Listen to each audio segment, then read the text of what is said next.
Hey guys, welcome back to INSANEBRIT Gaming. I'm the INSANEBRIT, and this is this week's News Friday, where I talk about all week's gaming news, gaming topics, and some anime news if I find it.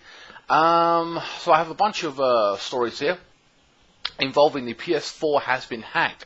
Basically, if you have a certain firmware update, 4.05 has basically been cracked wide open, allowing modders to modify games by taking PS4 games, backing them up, modifying them, loading them back onto the PS4, and then playing them. I think, and of course I suspect this would involve online as well.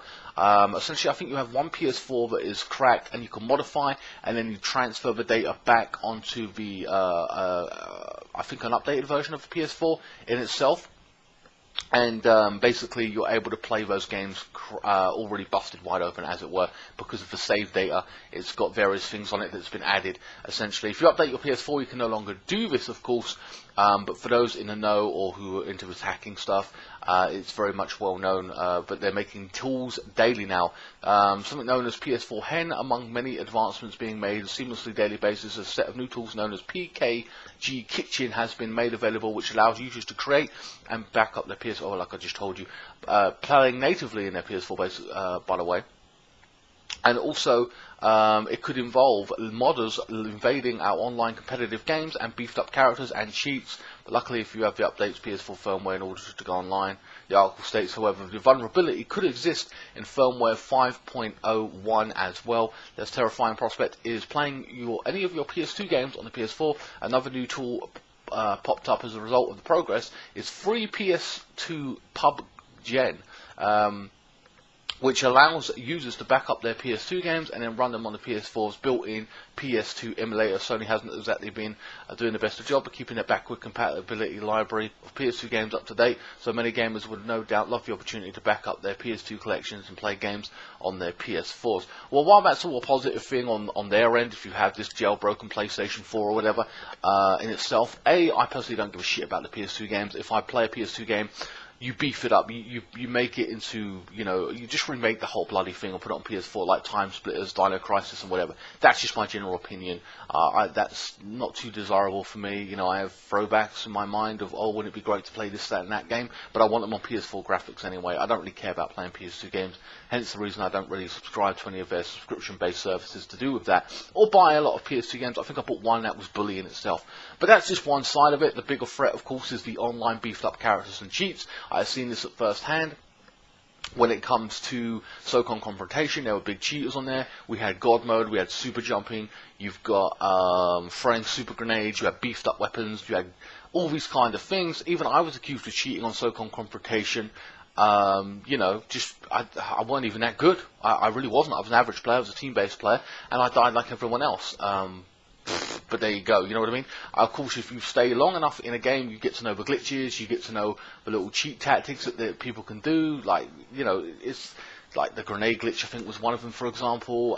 You knew spots where to hide, you can get into the wall, you can climb up on places you can't get. We saw that everywhere. I even saw that in Battlefield 4. You will be able to do this if you stay in a game long enough to know all these cheats and things. You'll know, especially if you're an online person. You know what I mean? If you stay in these online worlds, you will get to know the cheats because people tell you. You find out things. You see other people do them. But of course, this whole hacking thing is a different level. Of course, with God Mode and everything else, blah blah blah. It is just something that happens, and they're saying it could happen to the next 5.0 firmware. Well, the fact is, it could happen to any firmware. It doesn't really matter what firmware you got. It just takes time to crack it. By then, you would have moved on. The game gets hacked. If you look at Call of Duty, Black Ops, and stuff like that, it's got hacked. People complain and see that you hacked it, blah blah blah. And then, but me personally, I've not seen it once or twice or something like that. But I've moved on. I've moved on to the next Battlefield. I've moved on to the Call of Duty or whatever it may have been. I have moved on to the next game, and I don't care because it's a new game. It's being supported, and that's what happens. It's just the way it is. But if you stay in the game long enough, you will see it. There's no doubt about that. So just be wary. Okay, so the next story is apparently, where is it? Gears of War 5 has been teased, and we say this, and I'll go through the article in itself, but the major story is Xbox One Game Pass. We've got some quotes from Phil Spencer. Earlier today, we revealed the Xbox One Game Pass just got a whole lot better with the addition of every first-party Xbox game for free going forward with a subscription-based service. Okay, so that's basically every single game, like all the Gears 5, 6, whatever it is, and Halo 6 coming out. When they come out, you will be able to play them on day one release with the Xbox Game Pass, paying $10 a month, unlimited access. Okay, they're saying here unlimited access to growing library and Xbox One exclusives. That being said, there was a little nugget that had been revealed that stood out, and that is concerning the future of Gears of War franchise. Of course, we're going to talk about a little bit more about the Xbox Game Pass in a minute, but I'm just going to carry on with the article. When talking to Xbox blog to share the good news, Xbox boss Phil Spencer gave a little teaser of what's to come. This plan is to bring new games timed with their global release, so that's on a day, in Xbox Game Pass. Not only includes announcements like Sea of Thieves, State of Decay, Crackdown 3, but future unannounced games from Microsoft Studios, including new iterations of our biggest Xbox One exclusives, franchises such as Halo, Forza, and Gears of War, on the same day they launch. Well, obviously, he just mentioned Gears of War there, so there's a new Gears. But as if we didn't know that was coming, let's be honest, because it's just Gears, it's their franchise, it's their baby. One of their two biggest ones, Gears and Halo. I'm so shocked. When it comes out or whatever, it's going to be a different story. Spencer promised earlier this month that it would be many positive changes coming to Microsoft platform, and even though January isn't even over yet, they are off to a fantastic start, with Fable rumours growing bigger and louder and more valid. It looks like Spencer is taking Team Xbox to good places in the new year. Our fans have asked for more choice in the subscription offering available for Xbox Game Pass. As part of today's library expansion, we are also pleased to announce that we are working closely with our retail partners such as GameStop to offer a 6-month Game Pass subscription card to those fans who have like to have a variety of ways of purchase and enjoy new games and services. 6 months Xbox Game Pass subscription card will be available at retail at $60. Beginning March 20th, by working closely with retail partners, Xbox Game Pass will have valuable ambassadors and popular destinations for gamers to discover new and exciting ways to enjoy community. There's always room for more great indie games. What the hell? Blah, blah, blah, blah, blah. Oh, God. Ugh. Fuck that. I think I went on to something else. Yeah, I did. I went on to something else. But yeah, so essentially, you pay £10 a month and you get all the Xbox One exclusives. Now, to me, I've got to say it right out, there's not a lot of exclusives for Xbox. There's Halo and Gears that I'm really interested in. There's a few others out there, maybe Crackdown, and you've got one or two others. Maybe they're lingering if you're really interested in them. I personally am not that interested, but I can see why it would be appealing to a lot of gamers. Dare I say, it would be good for me as well, because then I could play games on the day and say, hey guys, here's a new Halo 6, here's a new Halo Gears, or whatever, and that would probably work for me, and that would be cool. So maybe from that standpoint, I should just go ahead and do it, and maybe I will end up doing it. But there's a couple of things here, but I want to talk about it overall. Whether I choose to or not, I don't know. I play older games primarily, but whatever, it is what it is. But that's just the way I am. So you pay £10 a month for the online with the Xbox in itself, and you get some free games. Whether they're shitty or not is your opinion, and it changes you from each month. But then again, if you're an Xbox primary player, you're paying for the online anyway, so that's just a bonus. That's cool. And then if you want to do the subscription service, you're now getting all their exclusives for free on day one. Now, I personally would buy, I'm just going to throw it out there and say 2 games a year. Let's just say Halo and Gears come out this year. I'm going to give Xbox £100 or £80 or £100, whatever it is, right? Call it 100 overall. And that is my games. For an extra 20 quid, I get those 2 games and all their other exclusives as well. Whatever they are. If I can really think. Crackdown. I haven't even got a lot, and maybe Cuphead. Cuphead being an example, an exclusive, right? Or I'm not too sure. Yeah, Cuphead to be an exclusive, for example. I'm not. Of course, this does not include third-party games. So you'll be paying £120 a year just for the access to that. You'll be paying another £120 for Xbox Live, but you're going to get access to exclusives and some free games every month. So they're giving you a hell of a lot of games here. It just involves you giving them more money, double the money of what you're already giving them. I won't even lie. And for the most part, it does sound like a good deal, and I can see why so many people would go for it. Think about it. If you've got all their exclusives day one, you've got the online and free games. That's two aspects. Okay, PlayStation have got the online and free games as well. So that's two things there. And then you've got Xbox X if you've got one playing on the most powerful console. So, you know, I mean, PlayStation can do the same. And everyone have their exclusives now, Uncharted and whatever, and they might emulate that as well. I don't know. But this is a very positive thing from Xbox. There's no doubt about it. But think about it. If I've got my Xbox One X and I'm paying Microsoft 20 quid a month, let's just boil it down to 20 quid a month, because that's what you'll be paying.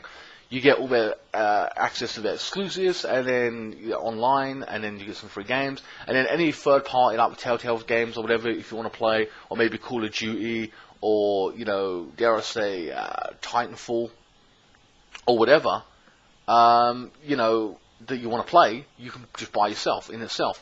So I see it as a positive thing for gamers overall. You can play with friends online, the Gears or the Halo, whatever, or Splits, whatever they're going to be doing with it. I don't know.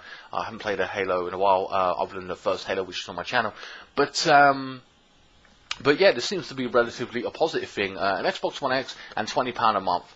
If you're a parent, I've got to be honest with you, if you're a parent, £20 a month is nothing compared to paying £40 for one game, and then like 2 weeks later or 3 weeks later, your kid wants another £40 game. You know what I mean? It keeps them busy and occupied for hours and hours. So it is what it is. I don't know if, I mean, I'm just giving you an example of how convenient and how that would work. It's just a lot easier and a lot more cheaper. I won't even deny that. So it seems like a very positive thing, a step in the right direction for Xbox. Whether you do it or not, or choose to do it, I don't know. It's a different story. I should do it from a business proposition, just to play all their exclusives. It is what it is. I might end up doing it myself, but who knows? I don't know.